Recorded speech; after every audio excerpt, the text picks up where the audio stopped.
നമസ്കാരം.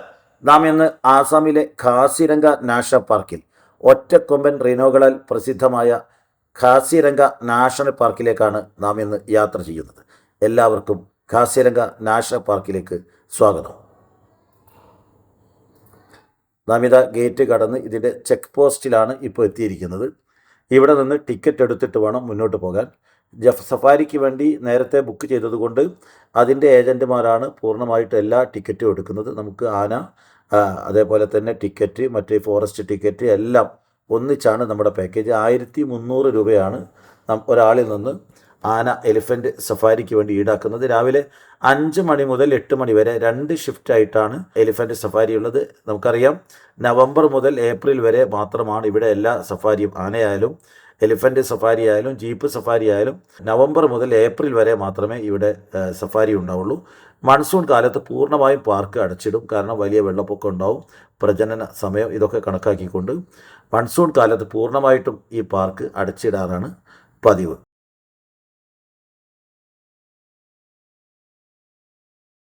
അപ്പോൾ രാവിലെ ഒന്നാമത്തെ ട്രിപ്പ് പോയതാണ്. ആ ട്രിപ്പ് വന്നിട്ട് വേണം നമുക്ക് യാത്ര പുറപ്പെടാൻ. അതാ ഇവിടെ ഗേറ്റ് കവാടം കടന്ന് ഇവിടെ ഇതിൻ്റെ ശില്പമൊക്കെ, ഇതിൻ്റെ ഈ പാർക്ക് പുതുതായിട്ട് സ്ഥാപിച്ചതാണ്. പ്രത്യേകമായിട്ട് ഇതൊക്കെ ഒരു ശില്പങ്ങളൊക്കെ ഈ അടുത്തായിട്ട് സ്ഥാപിച്ചതാണ്. അപ്പോൾ ഇതൊക്കെ കഴിഞ്ഞുകൊണ്ട് നമ്മൾ ആനയെ കാത്ത് ഒന്നാമത്തെ അതാ വരുന്നു. നേരത്തെ പോയ ആന സഫാരിക്ക്, എലിഫൻറ്റ് സഫാരിക്ക് പോയ ആളുകൾ റിനോയൊക്കെ സന്ദർശനം നടത്തി കണ്ട് തിരിച്ചു വരികയാണ്. നല്ല മനോഹരമായൊരു കാഴ്ചയാണ് രാവിലെ കാണാൻ കഴിയുന്നത്. കുറേ ആനകളിൽ കുറേ ആളുകൾ ഒന്നിച്ച് നിരനിരയായി വരികയാണ്.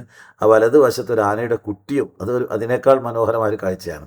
ഒരു ആനയുടെ കുട്ടി യാത്ര പോയി വരികയാണ്. ആള് കയറുന്നില്ല, പക്ഷെ ആനക്കുട്ടി ഒറ്റക്കാണ്. എല്ലാവരും എല്ലാം കണ്ട് തിരിച്ചു വേണം.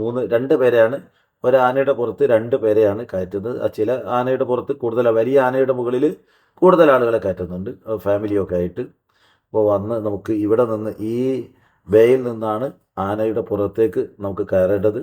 അപ്പോൾ അവിടെ ആളുകൾ ഇറങ്ങി ഓരോരുത്തരായിട്ട് ആനപ്പുറത്ത് കയറണം. കയറിയിട്ട് വേണം, ഇതാ പുറകെ വരുന്നത് വലിയ ആനയാണ്. അപ്പോൾ അവിടെ നിന്ന് ഈ ബേയിൽ കയറിയിട്ട് ഈ ബേയിലേക്ക് വന്നിട്ട് ഓരോരുത്തരായിട്ട് കയറ്റി ആനപ്പുറത്ത് കയറ്റി വേണം പോകാൻ.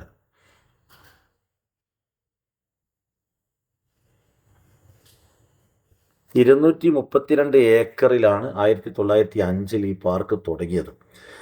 കേഴ്സൺ പ്രഭുവിൻ്റെ ഭാര്യ മേരി കേഴ്സൺ 1904 ഖാസിരംഗയിൽ വന്നപ്പോൾ ഒരു റിനോയെ പോലും കാണാൻ സാധിച്ചില്ല. ഈ പാവപ്പെട്ട ജീവി, നമ്മുടെ ആനക്കുട്ടി അവിടെ തന്നെ മേഞ്ഞ് നടക്കുകയാണ്. ഈ പാവപ്പെട്ട ജീവിയുടെ ഒറ്റക്കൊമ്പ് അത് മന്ത്രവാദത്തിന് വേണ്ടി ഉപയോഗിക്കുന്നത് കൊണ്ട് വ്യാപകമായി വേട്ടയാടപ്പെടുകയും അങ്ങനെ വേട്ടയാടപ്പെട്ടതിൻ്റെ ഫലമായിട്ട് ഇവയുടെ എണ്ണം ക്രമാതീതമായി കുറഞ്ഞു എന്നുള്ളതാണ് പ്രധാന കാരണം. അതുകൊണ്ടാണ് അന്ന് മേരി കേഴ്സണിന് ഇവിടെ സന്ദർശിക്കാൻ തോന്നിയിട്ടില്ലായിരുന്നെങ്കിൽ ഒരു പക്ഷേ ഭൂമുഖത്ത് നിന്ന് സമ്പൂർണ്ണമായി ഈ റിനോകളുടെ വംശം തന്നെ അപ്രത്യക്ഷമാവുകയായിരുന്നു. ഏതായാലും അന്ന് അവരിടപെട്ടത് കൊണ്ടാണ് ഇവിടെ സാങ്ച്വറി ഉണ്ടാകുന്നതും പിന്നീട് 1974 ഇവിടെ നാഷണൽ പാർക്കായിട്ട് മാറുന്നു. 1985 ഇത് യുനെസ്കോ വേൾഡ് ഹെറിറ്റേജ് ലിസ്റ്റിൽ പെടുത്തുന്നു. 2006 ഇത് ടൈഗർ റിസർവായിട്ട് മാറുന്നു. അങ്ങനെ ലോകം മുഴുവൻ ശ്രദ്ധിക്കുന്നൊരു പാർക്ക്. ഇന്ന് ഇഷ്ടംപോലെ റിനോകൾ, എന്നാലും വ്യാപകമായ വേട്ടയാടൽ നടക്കുന്നുണ്ട്. അതോടൊപ്പം തന്നെ ഇവയുടെ സംരക്ഷണം ശക്തമായിട്ട് ഗവൺമെൻറ് ചെയ്യുകയും ചെയ്യുന്നുണ്ട്. ട്രൈബൽ ആയിട്ടുള്ള ആളുകൾ, അതേപോലെ തന്നെ വടക്ക് ചൈനയിൽ നിന്നൊക്കെ തന്നെ ആളുകൾ ഇവയുടെ കൊമ്പിന് വേണ്ടി, ഒറ്റക്കൊമ്പിന് വേണ്ടിയിട്ട് അതിർത്തി കടന്നു വരികയും ഇവയെ വേട്ടയാടിയിട്ട് അത് കൊണ്ടുപോകുന്ന കാഴ്ച വ്യാപകമാണ്. വളരെ പാവമായ ഒരു ജീവിയാണ്, ഒരു തരത്തിലും ആക്രമിക്കാത്തൊരു ജീവിയാണ്. മനോഹരമായ സൃഷ്ടിയാണ്. ദൈവം അതിനെ വളരെ മനോഹരമായ ഒരു സൃഷ്ടിയാണ് ഇതിന് കൊടുത്തിരിക്കുന്നത്. അവയുടെ രൂപഘടനയൊക്കെ തന്നെ വളരെ ആകർഷകമാണ്. ഈ ജീവിയെ കൊന്ന് ഇറച്ചിക്ക് വേണ്ടിയല്ല കൊല്ലുന്നത്, അതിൻ്റെ കൊമ്പിന് വേണ്ടിയിട്ടാണ്. കൊമ്പ് മറ്റു ഉപയോഗമൊന്നുമില്ലാതെ മന്ത്രവാദത്തിനാണ് വ്യാപകമായിട്ട് ഉപയോഗിക്കുന്നത്. 2 റിനോകൾ നമുക്ക് കാണാൻ കഴിയുന്നുണ്ട് ഇവിടെ. ആനപ്പുറത്താകുമ്പോഴൊരു ഗുണമെന്ന് വെച്ചാൽ വളരെ അടുത്ത് നിന്ന് റിനോയെ കാണാൻ കഴിയും. ദൂരെ നിന്നല്ല, വളരെ അടുത്ത് നിന്ന്. ഈ ബ്രഹ്മപുത്രയുടെ തീരത്തുള്ള ഈ പുൽമേടുകൾ ഇവയ്ക്ക് വളരെ അനുയോജ്യമായ കാലാവസ്ഥയാണ്. ഈ റിനോക്ക് അനുയോജ്യമായ കാലാവസ്ഥയാണ്. അതുകൊണ്ടാണ് വ്യാപകമായിട്ട് ഈ പാർക്ക്, ഇവിടെ ഈ ജീവി പരമ്പരാഗതമായിട്ട് ഇവിടെ തന്നെ കൂടുതലായിട്ട് കാണാൻ സാധിക്കുന്നത്. സംഘമായിട്ടാണ് പോകുന്നത്. ഒന്നിച്ചാണ് എല്ലാ ആനകളും ഒന്നിച്ചാണ് പോവുക. പ്രത്യേകം പോകില്ല. കാരണം ഒന്നിച്ച് കാട്ട് മൃഗങ്ങളുടെ ശല്യം ഉള്ളതുകൊണ്ട് എല്ലാ ആനകളും ആളുകളും ഒന്നിച്ചാണ് കാട്ടിലേക്ക് പോകുന്നത്. അവിടെ അത് വീണ്ടും നമുക്ക് റിനോയെ കാണാം. ഈ ജീവിയുടെ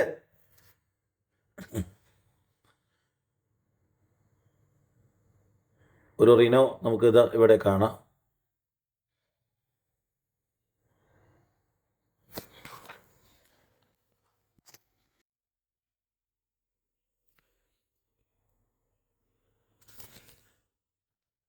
കാസിരംഗയിലേക്ക് നമുക്ക് ഗുവാഹട്ടിയിൽ നിന്ന് ഏതാണ്ട് 203 കിലോമീറ്റർ 4 മുതൽ 5 മണിക്കൂർ യാത്ര ചെയ്താൽ എത്താം. അതായത് നമുക്ക് ഗുവാഹട്ടിയിൽ നിന്ന് ഇൻ്റർസ്റ്റേറ്റ് ബസ് ടെർമിനലിൽ നിന്ന് ടിക്കറ്റ് എടുത്തുകൊണ്ട് ബസ്സിൽ കയറിയാൽ സുഖമായിട്ട് ഇവിടെ എത്താൻ സാധിക്കും. ഇതിൻ്റെ ബുക്കിങ്ങിന് നമുക്ക് ഇവിടുത്തെ ഏജൻറ്റുമാരെയൊക്കെ ഞാൻ സാധാരണയായിട്ട് ബന്ധപ്പെടുന്ന ഏജൻറ്റ് 2-3 തവണ എനിക്ക് ഇവിടെ സന്ദർശിക്കാൻ സാധിച്ചിട്ടുണ്ട്. അപ്പോൾ വിളിക്കുന്നത് ഇവിടെ ബുക്കിങ്ങിന് വിവിധ ഏജൻറ്റുമാരുണ്ടാവും.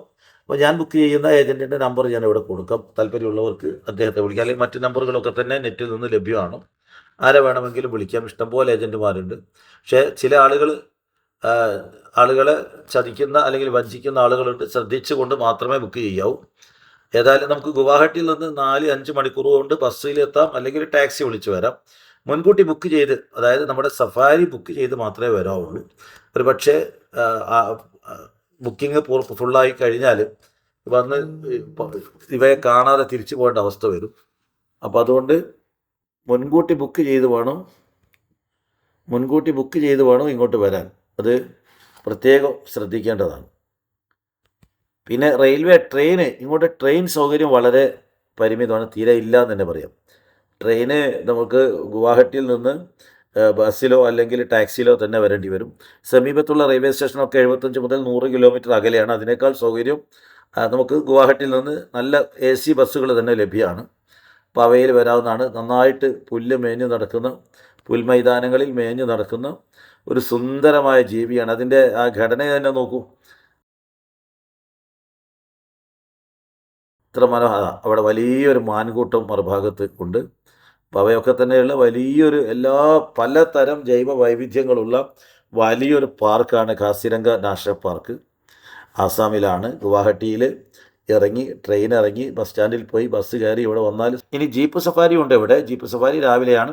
അതിന് നമുക്ക് 6 പേർക്ക് ഒരു ജീപ്പ് കയറാൻ 3400-500 രൂപ കൊടുത്താൽ 6 പേർക്ക് കയറാം. അത് കുറച്ചുകൂടെ ലാഭകരമാണ്.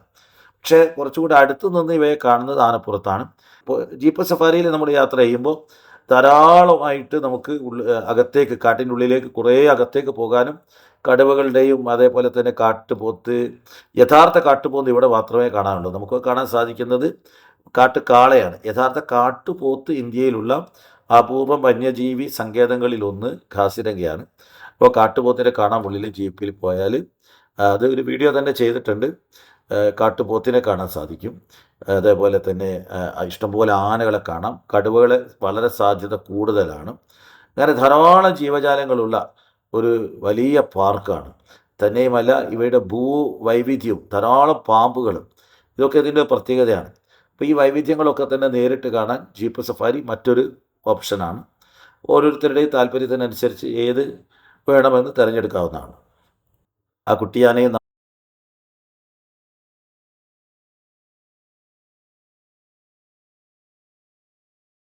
നമ്മോടൊപ്പം തന്നെ ഈ യാത്രയിൽ ചേരുന്നുണ്ട്. വളരെ രസകരമായ ഒരനുഭവമാണ്. പൂർണ്ണമായ സുരക്ഷിതത്വമുള്ള ഒരു യാത്രയാണ്. ഇതിന് ആവശ്യമായ എല്ലാ സംവിധാനവും ഒരുക്കിക്കൊണ്ടാണ് രാവിലെ കാട്ടിലേക്ക് യാത്ര പുറപ്പെടുന്നത്. നേരത്തെ ഞാൻ വന്ന സമയത്ത് കുറച്ചുകൂടെ കാട്ടിനകത്തേക്ക് ആന പോയിരുന്നു. പക്ഷേ ഇത്തവണ അതില്ല. കുറച്ച് പുറത്തുകൂടെ ഈ വയലേലകളിലൂടെയുള്ള സഞ്ചാരം മാത്രമേ ഉള്ളൂ. അതാ ആ മാൻകൂട്ടം ഇങ്ങനെ മുന്നോട്ട് നീങ്ങുകയാണ്. മനോഹരമായ വലിയൊരു മാൻകൂട്ടമാണത്. വിശാലമായ പുൽമേടുകളാണ് ഈ കാസിരംഗ പാർക്കിൻ്റെ പ്രത്യേകത. ഈ ജീവിയുടെ ഒരു പ്രത്യേകത എന്ന് പറഞ്ഞാൽ സ്ഥിരമായി ഒരു സ്ഥലത്ത് മാത്രമേ ഇവ കാഷ്ടിക്കുള്ളൂ. കണ്ടോ, ഇവിടെ മാത്രം. ഇന്ന് ഈ സ്ഥലത്താണ് വിസർജനമെങ്കിൽ നാളെ ഇവിടെ തന്നെയാണ്.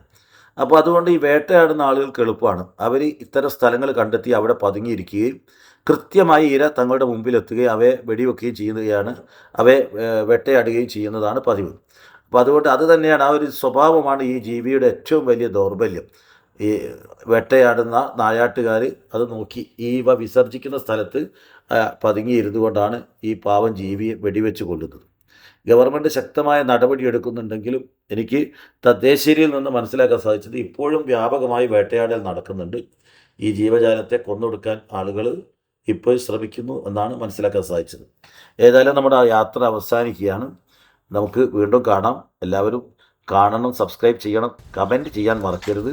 അതേപോലെ തന്നെ ഷെയർ ചെയ്യണം. കൂടുതൽ വീഡിയോയുമായിട്ട് നിങ്ങൾക്ക് മുമ്പാകെ എത്തുന്നതാണ്.